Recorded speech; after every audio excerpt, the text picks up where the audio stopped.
আসন্ন পঞ্চায়েত নির্বাচনকে সামনে রেখে ইন্ডিয়া জোটের তরফ থেকে আজ কুমারঘাট কংগ্রেস অফিসে এক সাংবাদিক বৈঠকের আয়োজন করা হয়। সেখানে উপস্থিত ছিলেন কংগ্রেস নেতা সত্যবান দাস, সমীরণ দাস, সুভাষ দত্ত, তরুণ সাহা, মিন্টু দাস, চুমকি চক্রবর্তী সহ অন্যান্যরা। মূলত সাংবাদিক বৈঠকে আলোচনা রাখতে গিয়ে এবারের নির্বাচনে প্রতিদ্বন্দ্বী কুমারঘাট এবং ফটিকরায় মিলে ইন্ডিয়া জোটের প্রার্থীদের বাড়ি গিয়ে হুমকি প্রদান করা হয়। গত 18 জুলাই ফটিকরায় ব্রিজের সামনে ইন্ডিয়া জোটের প্রার্থীরা নমিনেশন দিতে গিয়ে বাধাপ্রাপ্ত করে রাজ্যের এক মন্ত্রীর ভাইসহ অন্যান্য কিছু দুর্বৃত্তদের মিলে বিরোধী জোটের প্রার্থীদের উপর হামলা সৃষ্টি করে। এ বিষয়ে ইন্ডিয়া জোটের পক্ষ থেকে তাদের এইসব উপর অভিযোগ করেন প্রশাসনের কাছে। তার পাশাপাশি ফটিকরায় বিধানসভা এলাকায় এখন অবধি 6 জন ইন্ডিয়া জোটের প্রার্থীদের উপর আক্রমণ করা হয়। এইসব বিষয়ে শাসক দলের উপর কড়া অভিযোগ করেন বিরোধী দলের নেতৃত্বরা। পাশাপাশি ফটিকরায় ইন্ডিয়া জোটের তরফ থেকে ফটিকরায় থানাতে হামলাকারী শাসক দলের দুজনের বিরুদ্ধে মামলা দায়ের করা হয়। এরা হলেন মিষ্টু দেব ও ঝন্টু মালাকারের নামধাম দিয়ে থানায় গিয়ে অভিযোগ দায়ের করেন। সর্বশেষ ইন্ডিয়া জোটের তরফ থেকে এবারে পঞ্চায়েত নির্বাচনে পাবিয়াচড়া এবং ফটিকরায় মিলে জেলা পরিষদের আসনে 6টিতে প্রতিদ্বন্দ্বিতা করছে এবং পঞ্চায়েত সমিতির 15টি আসনের মধ্যে সবকটিতে প্রতিদ্বন্দ্বিতা করছেন এবং কুমারঘাট ব্লকের আওতাধীন 272টি গ্রাম পঞ্চায়েতের আসনে 264টি আসনের প্রতিদ্বন্দ্বিতা করছেন পঞ্চায়েত নির্বাচনে। আমরা সাংবাদিকদের আজকে ডাকছি এই কারণে আমরা লক্ষ্য করছি আমরা ইন্ডিয়া জোটের পক্ষ থেকে যে বিষয়টা আমরা উপলব্ধি করি, আমরা 15 তারিখ মিছিল সংগঠিত করে আমরা নমিনেশন সাবমিট করছি। সেই দিন কোনো ধরনের অসুবিধা নেই, আমরা মিথ্যা অভিযোগ কারো বিরুদ্ধে দিতে চাই।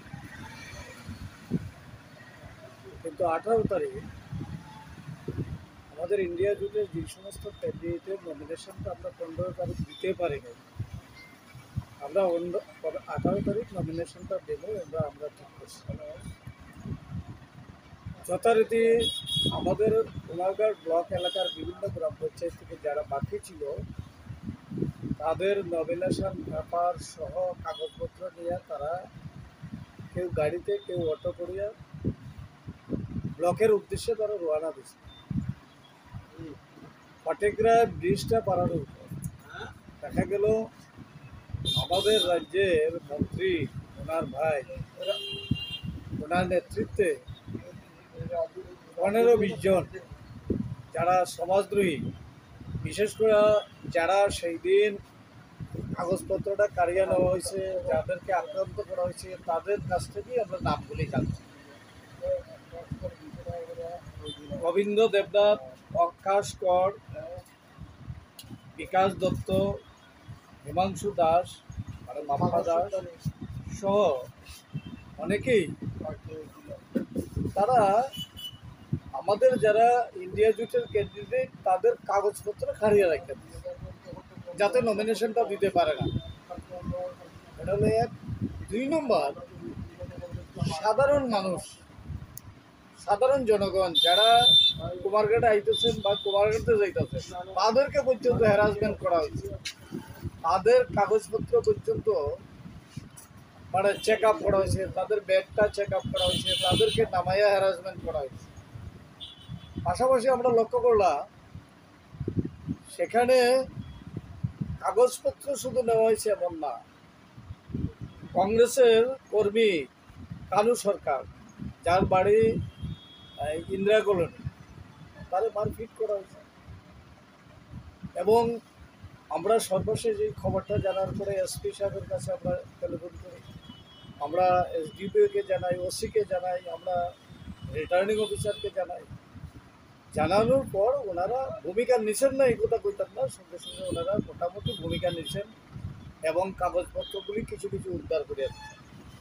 কিন্তু অনেকেই যারা ক্যান্ডিডেট বা প্রস্তাবক ছিলেন ভয় পাইছেন, ভীতি পাইছেন, ভয় দেখানো হয়েছে, ভীতি প্রদর্শন করা হয়েছে, তারা বাড়িতে ফিরিয়ে গেছেন গে, কোথায় গেছেন গে, অনেকেই নমিনেশনটা সাবমিট করছেন না। টোটাল আমাদের ব্লকে মানে পঞ্চায়েত এলাকায় 26টা পঞ্চায়েতে 272 জন ক্যান্ডিডেট হওয়ার কথা, সেখানে আমরা দেখছি 23টা জায়গা আমাদের খালি গেছে এই কারণে আমাদের এই দিন যারা নমিনেশন দেওয়ার কথা তারা নমিনেশনটা দিতে পারে না।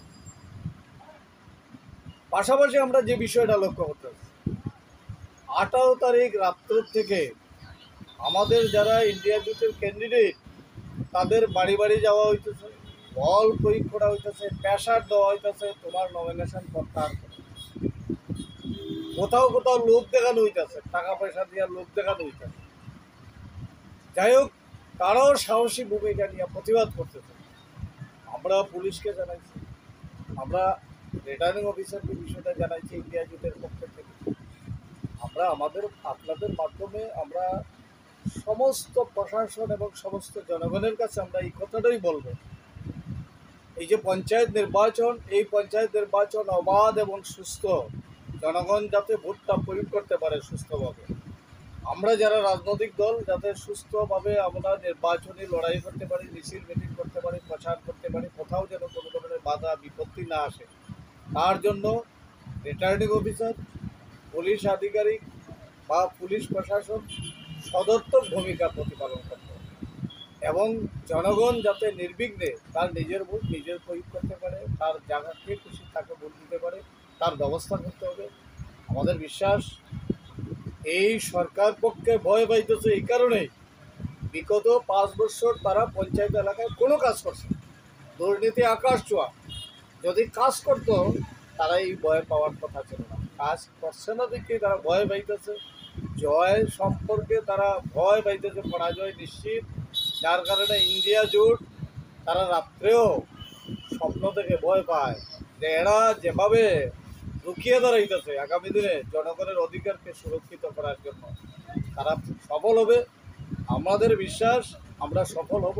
মানুষের কাছে আহ্বান রাখবো ইন্ডিয়া জোটের প্রার্থীকে গণতন্ত্র রক্ষার স্বার্থে এবং রাজ্যের উন্নয়নের স্বার্থে, রাজ্যকে রক্ষা করার স্বার্থে আপনারা ভোট দিন, এই আহ্বান আমরা রাখি। ধন্যবাদ।